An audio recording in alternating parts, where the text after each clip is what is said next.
Bien, comenzando, un punto fundamental que hay que tener en cuenta son los problemas de producción.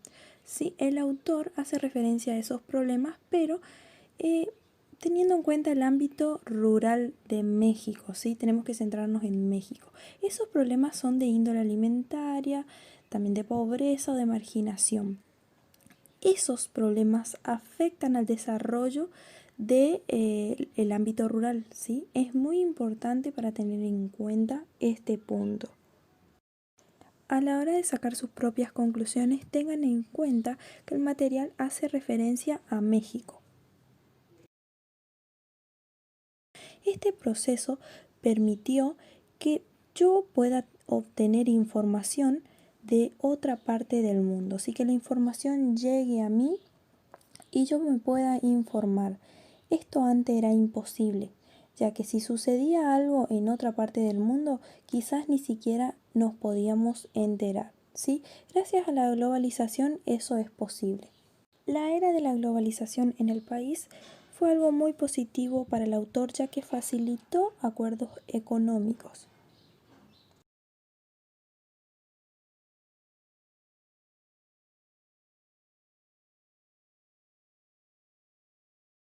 Otro punto importante para tener en cuenta es el movimiento de gente. ¿A qué hará referencia el autor con este término? Y no me refiero a esa clase de movimientos, sino a esta, a dejar todo lo que tengo por ir a buscar mejores condiciones de vida. Se van en busca de mejores empleos y las remesas las mandan desde allá hacia sus comunidades de origen. Michoacán ocupó el primer lugar por el monto de remesas familiares en el año 2005. Vamos a hablar de estos términos importantes para despejar cualquier duda. Migrar, emigrar e inmigrar. Son tres términos que hablan de la misma realidad, pero no por eso son sinónimos. En primer lugar, migrar. Migrar hace referencia a cuando me traslado del lugar en donde vivo a otro. Por ejemplo, soy de un pueblo de Formosa y me voy a estudiar a la Universidad de Buenos Aires. Ahora, emigrar es irse del país buscando un nuevo modo de vida, ¿sí? Las situaciones me obligan a irme. Ahora, inmigrar es llegar a un país extranjero para radicarse en él, ¿sí? Instalarse en un lugar distinto del cual yo vivía. Dentro del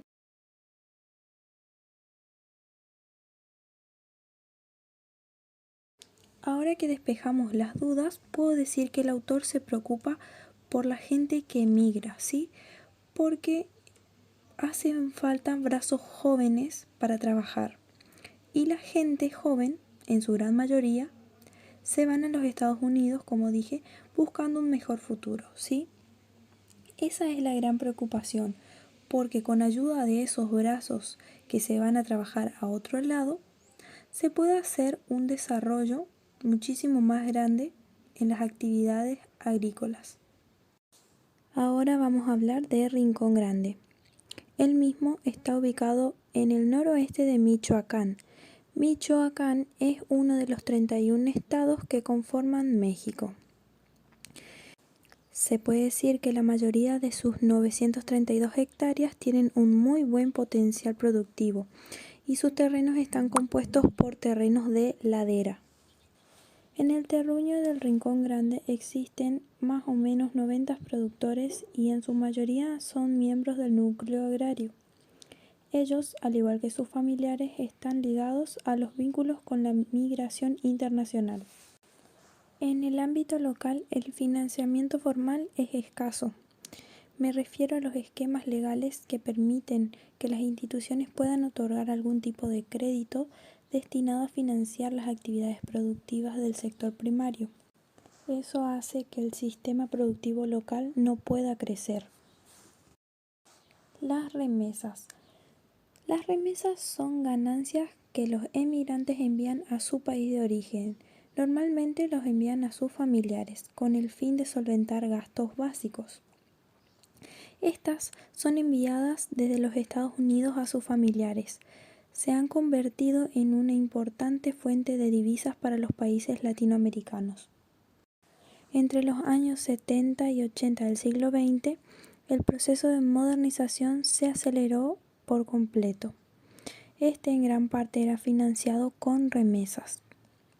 Se optó por la adopción de cultivo a las hortalizas. Casi en el mismo periodo, era tanto el abastecimiento que el proceso de actividad ganadera ya no tenía lugar en esa zona.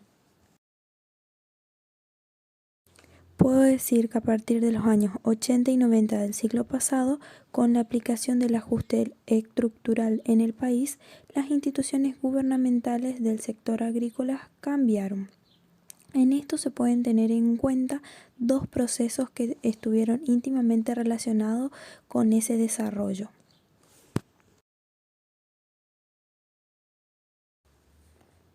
Con la reestructuración institucional y la descentralización, lo que sucede es que hay un reacomodo con muchos organismos e instituciones gubernamentales, las cuales promovían el desarrollo rural. Para ejemplificar lo dicho, tenemos el retiro temporal de Ban Rural en la región. Esto sucedió entre 1987 y 1991. También se encuentra la desaparición de la Aseguradora Nacional Agrícola y Ganadera.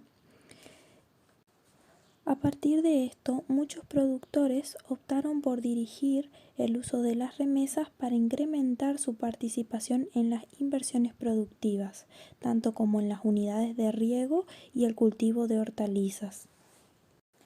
Es decir, que las remesas van a sustituir la falta del financiamiento de Ban Rural. A este proceso que les vengo comentando vamos a llamarle la estrategia de desarrollo, que consiste en la participación de las personas. Tenemos que tener en cuenta que este proceso hace referencia al uso de las remesas y a la vez las inversiones productivas, como el cultivo de hortalizas. Para que esto funcione es necesario que los rinconenses se orienten hacia el poder político, así haciendo posible que se articulen los intereses locales con los intereses de la política. Hay que tener toma de decisiones para poder llegar a un acuerdo y para que progrese el ámbito rural.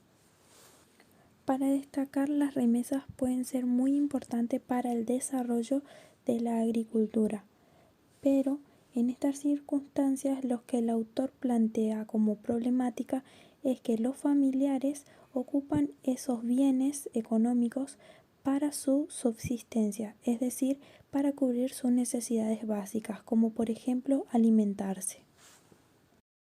Un dato importante que tenemos que tener en cuenta es que el autor, para hacer su trabajo, se nutre de diferentes aportes, los cuales van desde el año 1998 hasta el año 2006.